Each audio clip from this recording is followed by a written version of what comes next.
Hello everyone, this is Ashok Songara. Today we discuss very important topic related to vitamins category on vitamin E. आज अपन क्या करेंगे, vitamin E के बारे में अपन क्या करेंगे, अध्ययन करेंगे। तो सबसे पहले अपन शुरुआत करते हैं, जो विटामिन ई है अपना, उसका केमिकल नेम क्या होता है। तो केमिकल नेम के अंदर विटामिन ई है, उसको टोकोफेरोल बोलेंगे। क्या बोलेंगे? टोकोफेरोल बोलेंगे। अब केमिकल नेम के बाद में अपन बात करते हैं कि जो विटामिन ई है अपना, उसका कौन सा टाइप होता है। तो टाइप के अंदर देखा जाए तो विटामिन ई है वो फैट सोल्यूबल विटामिन कहलाता है। कौन सा? फैट सोल्यूबल विटामिन कहलाता है।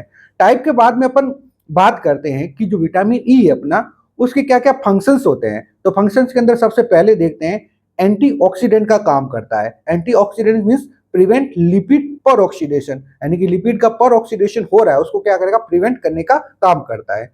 दूसरा फंक्शन होता है protect RBC and cell membrane, यानी कि बॉडी के अंदर जो आरबीसी और सेल मेम्ब्रेन है उसको क्या करेगा, प्रोटेक्ट करने का काम करेगा। तीसरा फंक्शन होता है सपोर्ट इम्यून फंक्शन, यानी बॉडी के अंदर जो इम्यूनिटी है उसको क्या करेगा, सपोर्ट करने का काम करेगा। और चौथा फंक्शन होता है play role in skin healthy and healing, यानी बॉडी के अंदर जो स्किन है उसको क्या करता है, हेल्दी करने का काम करता है और हीलिंग प्रोसेस के अंदर ये सपोर्ट करता है। तो ये क्या होते हैं, इसके फंक्शंस होते हैं, किसके? विटामिन ई के।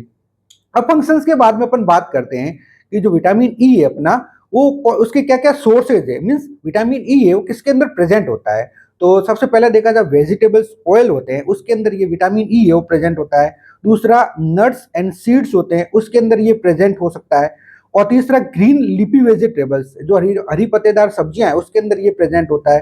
चौथा, फोर्टिफाइड सीरियल्स होते हैं उसके अंदर ये प्रेजेंट होता है। तो ये क्या होता है, इसके सोर्सेज होते हैं, मींस विटामिन ई इनके अंदर क्या होता है, प्रेजेंट होता है। अब सोर्सेज के बाद में अपन बात करते हैं कि जो विटामिन ई है अपना, उसकी डोज कितनी देते हैं, यानी कि डेली रिक्वायरमेंट कितनी होती है। तो डेली रिक्वायरमेंट के अंदर अडल्ट डोज देखते हैं तो 15 मिलीग्राम पर डे, कितनी? 15 mg पर डे वो दे सकते हैं।